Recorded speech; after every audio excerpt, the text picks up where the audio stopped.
Hello दोस्तों, good afternoon. आपसे क्या एक बार फिर से बहुत बहुत स्वागत है आप सभी के अपने यूट्यूब चैनल परीक्षा की शिक्षा में। आई होप कि आप सभी अच्छे होंगे। आपकी जो तैयारी है बढ़िया तरीके से चल रही थी। जो बच्चे क्लास में फर्स्ट टाइम पहली बार नए हैं उन सभी को बता दें कि वहाँ से आपकी बीएड और इसके साथ साथ डीएलएड दोनों की जो प्रवेश परीक्षा की तैयारी है रेगुलर बेसिस पे करवाई है। तो जिसे भी तैयारी पूरी करनी है साथ ही चैनल को जो है सबसे पहले तो सब्सक्राइब कर लीजिए और उसके बगल में जो बेल आइकन है उसको ऑन कर लेंगे। ठीक है, ये जो क्लासेस है हर एक स्टेट के लिए है जहाँ पे आपका बीएड और डीएलएड का इंट्रेंस एग्जाम 2024 का होने वाला है। ठीक है, क्लियर सबको इसके बारे में। तो क्लास का जो समय देख लीजिए, जीके जेस की जो क्लासेस सुबह 10 बजे आपको देखने को मिल गई थी।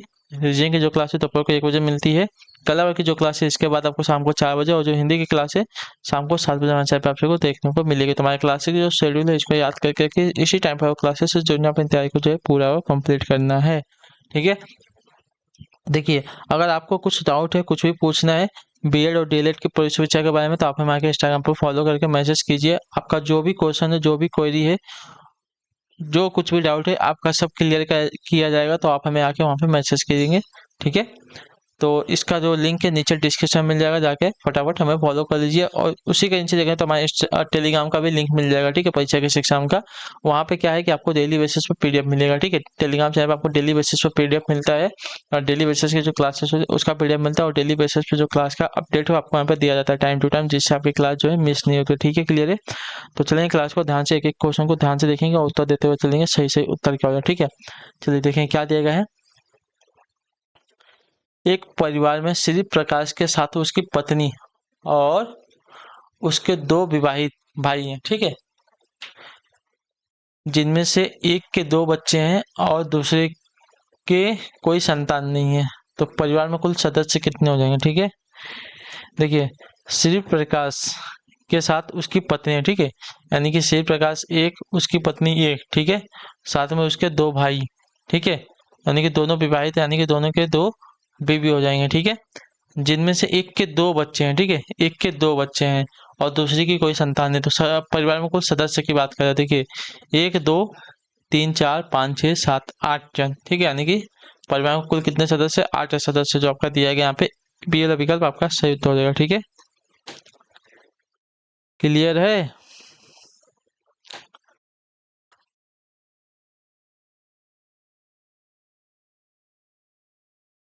चलिए, बहुत इजी क्वेश्चन, अगला क्वेश्चन। बराबर संख्या में गायों और ग्वालों के एक समूह में पैरों की संख्या सिरों की संख्या के 4 गुना से 28 कम है। 28 कम थी तो ग्वालों की संख्या कितनी हो जाएगी वो पता। ठीक है, बराबर संख्या में गायों और ग्वालों, ठीक है, गाय और ग्वालों के एक समूह के पैरों की संख्या जो है सिरों की संख्या के 4 गुना से 28 कम थी। तो ग्वालों की संख्या कितनी हो जाएगी हमको ये बताना है। ठीक है,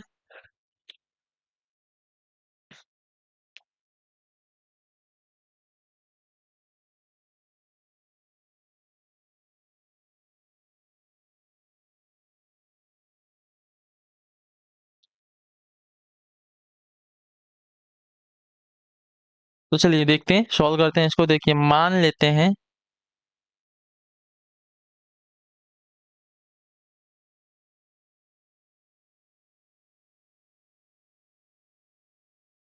गायों की संख्या x था,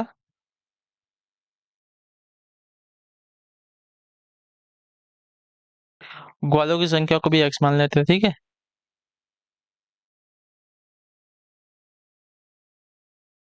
क्लियर है। तो क्या देगा, बराबर संख्या में गायों और ग्वालों के एक समूह के पैरों की जो संख्या है सिरों की संख्या से 4 गुना अधिक है। ठीक है, यानी कि इनके सिरों की संख्या से 4 गुना अधिक है, यानी कि 2x हो जाएगा। ग्वालों और बोला है ना, ग्वालों और गायों दोनों को बोला है तो 2x हो जाएगा। ठीक है, 4 × 2x। ठीक है, माइनस 4 गुना से कितना बोला है, 4, 28 कम है। ठीक है, यही बोला है ना, ये क्या बोला है, बराबर संख्या में गाय और ग्वालो, यानी कि गाय और ग्वालो ना, यानी कि ये 2x हो गया, गाय और ग्वालो यानी कि 2x हो गया। इनके जो पैरों की संख्या है सिरों की संख्या से 4 गुना से 28 कम है, 4 गुना से 28 कम बोल दिया है। ठीक है,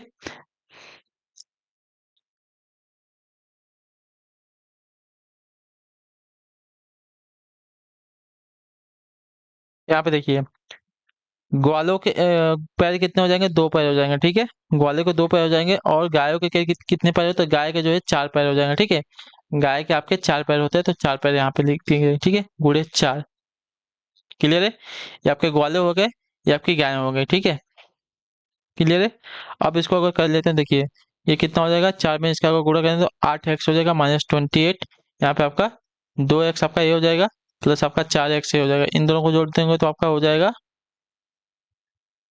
6x, ठीक है। तो 8x इधर, इधर का जो है 6x इधर जाएगा तो माइनस में आ जाएगा आपका 6x, इधर आपका माइनस में 28 है, इधर जाएगा तो प्लस में 28 हो जाएगा। अब 8x में से 6x को हटा देंगे, आपका 2x बचेगा, आपका 28, ठीक है। अब x आपका यहाँ पे रहेगा, 28 आपका यहाँ पे है, 2 इधर आएगा तो डिवाइड हो जाएगा, इधर गुणे में है तो इधर में आएगा डिवाइड हो, तो इसको इससे डिवाइड किया तो आपका x की संख्या कितनी आ रही है, 14 आ रही है, ठीक है। तो आपका आंसर आ जाएगा 14, ठीक है। क्लियर है सभी को। तो गालों की संख्या आपकी यहाँ पे 14 आ जाएगी, ठीक। क्लियर है सभी को यहाँ तक। क्लियर है ना। देखिए, बराबर संख्या में गाय और गायों के एक समूह के में जो है पैरों की संख्या जो है सिरों की संख्या से 4 गुना अधिक, ठीक है। यानी कि सिरों की संख्या से 4 गुना अधिक ना, से 28 कम बोला था, ठीक है। तो देखिए मान लेते हैं गायों की संख्या x तथा ग्वालों की संख्या को भी हम x मानते हैं, ठीक है। अब क्या आ जाएगा, 4 गुना से पैरों की संख्या जो है सिरों की संख्या से, पैर की संख्या सिरों की संख्या से, ठीक है। तो सिर तो हमारा एक ही हो जाएगा, ग्वाले का भी गाय का भी, ठीक है। सिर तो एक ही होगा, ठीक है। तो 4 गुणे, दोनों का हमने गुणा कर लिया, 2x गाय और ग्वालों का, ठीक है।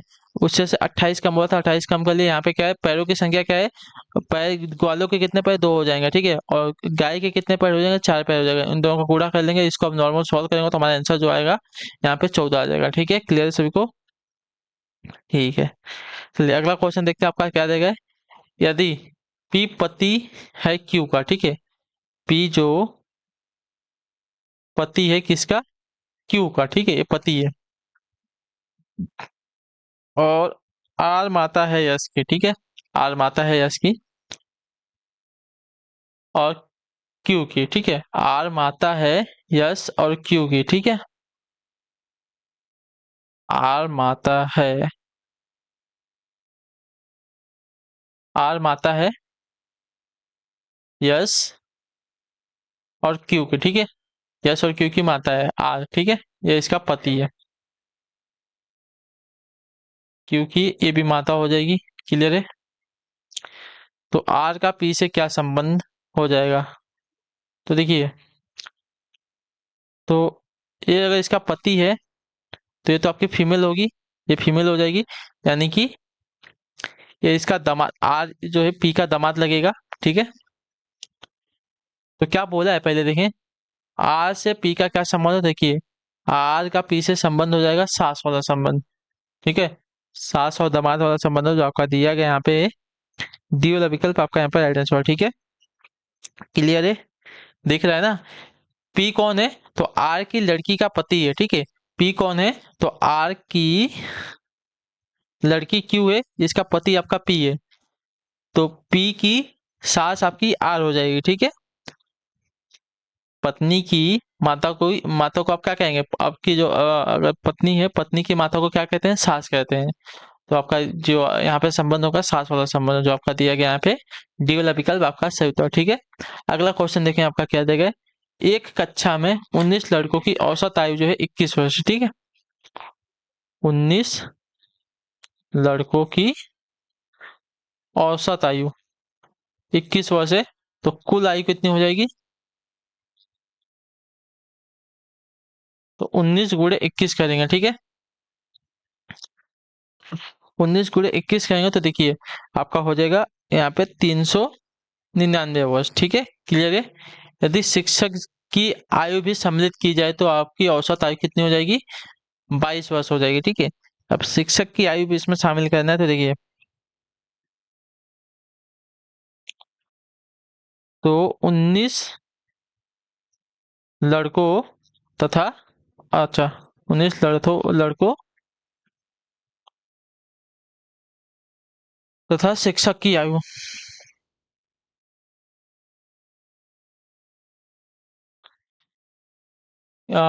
औसत आयु ना, औसत आयु कितनी हो रही है? 22 हो रही है।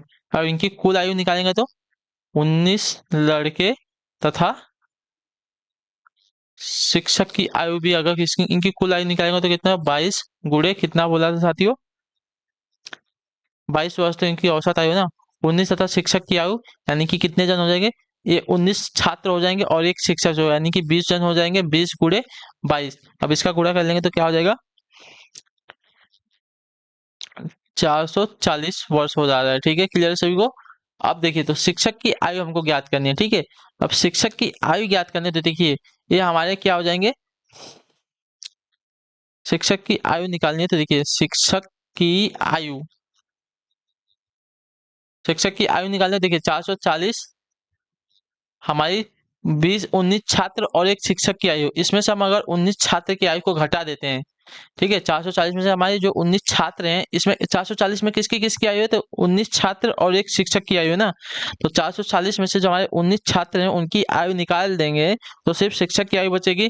तो इसको निकाल लेते हैं तो हमको 41 वर्ष मिलता है। ठीक है, यानी कि शिक्षक की जो आयु है हमको 41 वर्ष मिली, तो जो आपका बिल विकल्प देगा आपका यहाँ पे राइट आंसर हो जाएगा। ठीक है, क्लियर है सभी को? ठीक है, अगला क्वेश्चन है 5वां नंबर। हरि को याद है कि उसके पिता का जन्मदिन जो है 13 से 16 जून के बीच वाला है। ठीक है, 13, 14, 15 इसके बीच में बोला है। ठीक है, 13 और 16 जून के बीच में है ना, यानी कि 13 को नहीं है और 16 को नहीं, 13 से 16 के बीच में, यानी कि 14 या 15 को होगा। ठीक है, बीच में बोला है तो बीच में बोला है। ठीक है, जबकि उसकी बहन को याद है कि उसके पिता का जो जन्मदिन है 14 और 18 जून के बीच में है। ठीक है, 14 और 18 जून के बीच में अगर देखेंगे तो कौन कौन सी डेट आएगी? तो 14 के बाद देखेंगे तो 15 आ जाएगा, 16 आ जाएगा, 17 आ जाएगा। ठीक है, तो उसके पिता का जन्मदिन किस दिन को? देखिए, दोनों में कॉमन क्या आया? 15 और 15 कॉमन आ रहा है। ठीक है, दोनों में 15 जून जो कॉमन आया तो 15 जून को जो उसके पिता की आयु हो जाएगी। क्लियर है सबको इसके बारे में? क्लियर है? हरि के अनुसार उसके पिता का जन्मदिन है 14 या तो 15 जून को था। ठीक है, उसने क्या बोला है? 13 और 16 जून के बीच में है, यानी कि 14 या तो 15 को होगा।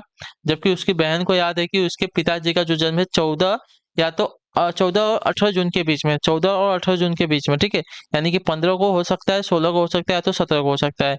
लेकिन यहाँ पे क्या है? यहाँ पे देखें तो भाई के अनुसार भी आपका 15 आपका कॉमन आ रहा है, और बहन के अनुसार भी आपका देखिए 15 दोनों में के और सोचने में जो है आपका कॉमन आ रहा है, तो 15 जून आपका यहाँ पे आंसर हो जाएगा। ठीक है, चलिए अगला क्वेश्चन देखते हैं आपका। निर्देश दिए गए प्रश्न संख्या 6 से 11 के लिए निम्नलिखित प्रश्न में दिए गए विकल्पों से संबंधित शब्द अक्षर संख्या को चुनना है। ठीक है, फ्रांस का पेरिस दिया गया तो जर्मनी का क्या हो जाएगा बताइए? तो फ्रांस का पेरिस क्या हो जाएगा ये बताइएगा। ठीक है, फ्रांस का पेरिस क्या है? तो देखिए, जिस प्रकार फ्रांस की राजधानी आपकी पेरिस है, उसी प्रकार जर्मनी की आपकी राजधानी क्या होती है? बर्लिन होती है, रोम होती है, लंदन होती है, स्टॉकहोम होती है। देखिए, बर्लिन आपका आंसर हो जाएगा। ठीक है, जो आपका ये वाला विकल्प देगा आपका राइट आंसर। ठीक है, फ्रांस की राजधानी आपकी पेरिस है, तो जर्मनी की राजधानी आपकी बर्लिन है, जो आपका ये वाला विकल्प देगा आपका यहाँ पे राइट आंसर हो जाएगा। ठीक है, क्लियर है सभी को? चलिए अगला क्वेश्चन देखते हैं आपका 7वां नंबर। क्या दिया गया है? ध्यान से देख के बताएंगे। लेखक का संबंध आपका कलम से है, उसी प्रकार हमको अगला संबंध बताना है। सुई का दर्जी से दिया गया, कलाकार का ब्रश से दिया गया, पेंटर का कैनवास से दिया गया, शिक्षक का कक्षा से दिया गया। कौन सा संबंध यहाँ पे सही है?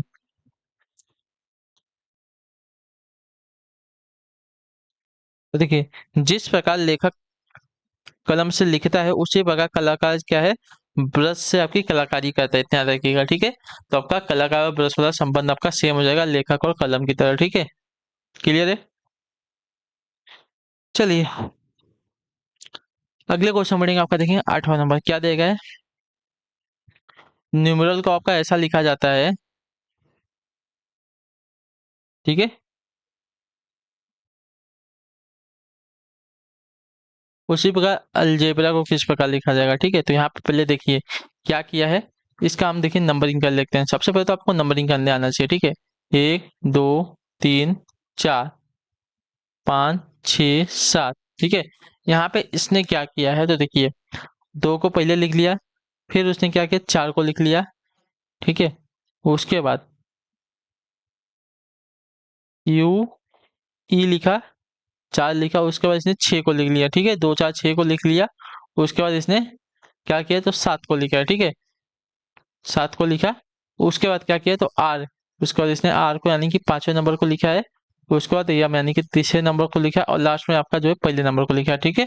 उसी प्रकार अलजेब्रा का हम नंबरिंग कर लेते हैं, 1 2 3 4 5 6 7, ठीक है। पहले 2, फिर 4, फिर 6, फिर 7, फिर 5, फिर 3, फिर 1। तो 2 पे क्या है हमारा, यल है, यल आ जाएगा। 4 पे क्या है हमारा, ई है, ई आ जाएगा। 6 पे क्या है हमारा, आर है, आर आ जाएगा। 7 पे क्या है हमारा, ए है, ए आ जाएगा। उसके बाद 7 के बाद क्या है, 5 बोला है, तो 5 पे हमारा बी है, बी आ जाएगा। 3 पे हमारा जी है, जी आ जाएगा। और इसके बाद 1 पे हमारा ए है, तो ए आ जाएगा। क्या हो जाएगा हमारा, L E R A, L E R A B G A, जो आपका डी वाला विकल्प देगा, देखिए आपका यहाँ पे सही उत्तर हो जाएगा, ठीक है। क्लियर है, क्लियर है सभी को। नंबरिंग चेक करेंगे तो आपको जल्दी क्वेश्चन जो है सॉल्व हो जाएगा, ऐसा उल्टा टेढ़ा वाला जो क्वेश्चन रहता है, ठीक है। अगला क्वेश्चन देखें, आपका क्या देगा, 9 नंबर क्या देगा, पी एन एल जे का संबंध आपका आई जी सी सी ई के साथ है, उसे होगा वी टी आर पी का संबंध हमको बताना पड़ेगा, ठीक है। चलिए फिर सॉल्व करना है, इसको स्टार्ट करते हैं। देखिए क्या किया है यहाँ पे, पहले तो ये देखिए, ठीक है। पी से आपका आई हुआ है, पी आपका कितने नंबर पर आता है, तो पी जो आपका साथी आता है 16वें नंबर पर, ठीक है। 16 से आई हुआ है, यानी कि 16 से 9 हुआ है ना। आई क्या है, 9 नंबर पर आता है, यानी कि 16 से 9 पे जा रहा है, तो कितना माइनस हो रहा है, ठीक है।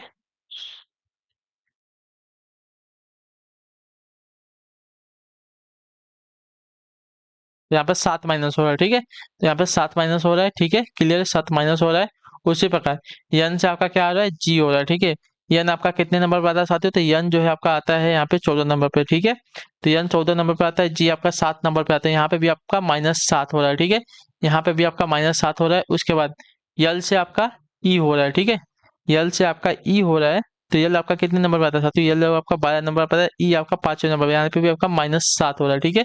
उसी प्रकार जे दिया गया है, ठीक है। जे से आपका सी हो रहा है, तो जे आपका कितने नंबर पे आता है साथियों, 10 नंबर पे आता है। 10 से सी पे यानी कि 3 पे गया है, तो यहाँ पे भी आपका -7 हुआ है, यानी कि सब में जो है -7 का यहाँ पे खेल चल रहा है, ठीक है। -7 -7 -7 सब में हो रहा है। उसी प्रकार टी वी में हम -7 करेंगे, ठीक है। वी में हम -7 करेंगे, तो देखिए वी, वी से -7 का, तो वी आपका कितने नंबर पे आता है, 22 नंबर पे आता है, ठीक है। -7 करेंगे 22 में से, तो क्या आ जाएगा साथियों, बताने की कोशिश करेंगे।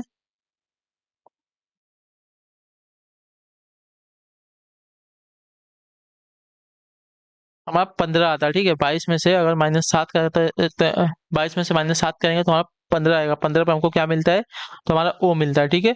ओ, तो ओ से अगर देखें तो ए बी स्टार्ट नहीं, ए बी स्टार्ट नहीं, ए बी स्टार्ट नहीं, तो हमारा ये वाला ऑप्शन देगा, सिर्फ यही स्टार्ट है, तो हमारा आंसर भी आपका यही हो जाएगा, ठीक है। उसका टी देखिए 20 नंबर पे आता है, -7 करेंगे क्या हो जाएगा, 13 हो जाएगा। 13 पे हमको क्या मिलता है, यम मिलता है, ठीक है। उसके बाद आर हमारा 18 नंबर पे मिलता है, -17 करेंगे तो हमारा क्या मिल जाएगा, -7 करेंगे तो हमको क्या मिलेगा, 11 मिलेगा, ठीक है। तो 11 पे हमको क्या मिलेगा साथियों, यहाँ पे के मिल जाएगा, ठीक है। क्लियर है। उसके बाद पी, पी हमारा कितने नंबर पे आता है, तो पी हमारा 16 नंबर पे आता है। 16 में से अगर -7 करते हैं तो हमको क्या मिल जाएगा साथियों, यहाँ पे 9 मिल जाएगा। 9 पे हमको क्या मिलता है, आई मिलता है, ठीक है। तो ओ एम के आई हमारा आंसर हो जाएगा, ठीक है। क्लियर है। चलिए अगला क्वेश्चन देखते हैं, आपका 10वां नंबर क्या देगा, 17 का संबंध आपका 60 से देगा, उसी प्रकार 20 का संबंध किससे हो जाएगा, बताइए।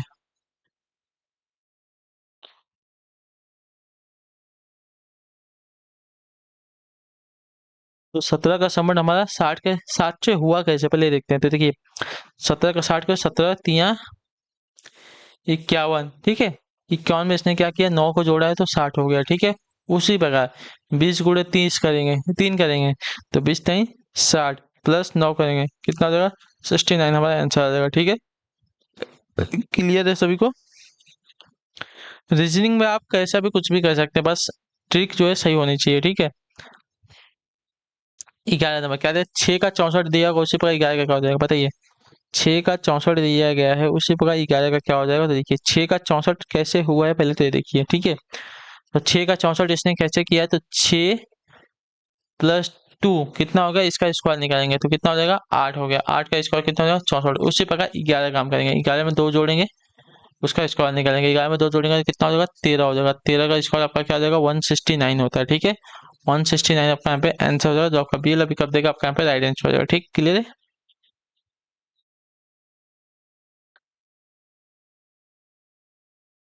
अगला क्वेश्चन क्या देगा, निम्न में से कौन सा जो है शिक्षण का प्रथम चरण नहीं है।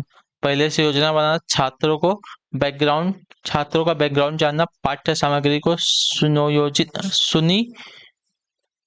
करना, या इनमें से कोई नहीं। तो देखिए, शिक्षक का प्रथम चरण पहले से योजना बनाना होता है। ठीक है, शिक्षक का प्रथम चरण होता है पहले से योजना बनाना कि उसको क्या पढ़ाना है, कैसे पढ़ाना है। ठीक है, तो ये आपका शिक्षक का पहला चरण होता है। छात्रों का बैकग्राउंड जानना, पाठ्य सामग्री को सुनियोजित करना, ये सभी उसका बाद का काम है। ठीक है, लेकिन पहला काम है पहले से योजना बनाना। ठीक है, अगला क्वेश्चन देखिए क्या देगा, 4 बच्चे अकरम, बोप्सी, प्रिया और तुलसी सीढ़ी पर है। ठीक है, अकरम जो है सीढ़ी पर बोप्सी से ऊपर है। ठीक है, अकरम जो है, ठीक है, अकरम जो है बोप्सी से ऊपर है। ठीक है, क्लियर है। बोप्सी जो है अकरम और प्रिया के बीच में है। ठीक है, बोप्सी जो है अकरम और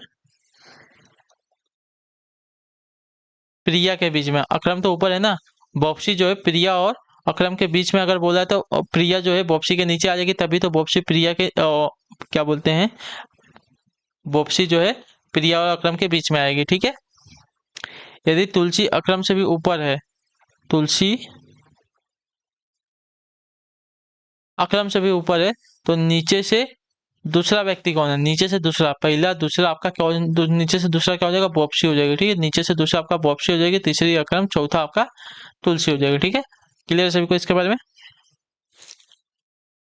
ठीक है, तो इसी के साथ जो क्लास है साथियों आज की यहीं पे कंप्लीट होती है। आई होप कि जो क्लास है साथियों अच्छी लगे, अच्छी क्लास को लाइक कर दें, अच्छा पहले तो चैनल को सब्सक्राइब कर दें, और हमें जो है कमेंट में अपनी राय क्लास के बारे में जरूर दीजिए, आपको क्लास कैसी लगी है। तो हम आपसे मिलते हैं आपकी अगली क्लास में, तब तक के लिए टाटा बाय बाय, जय हिंद जय भारत। आपसे क्लास से जुड़ने के लिए बहुत बहुत ही धन्यवाद साथियों।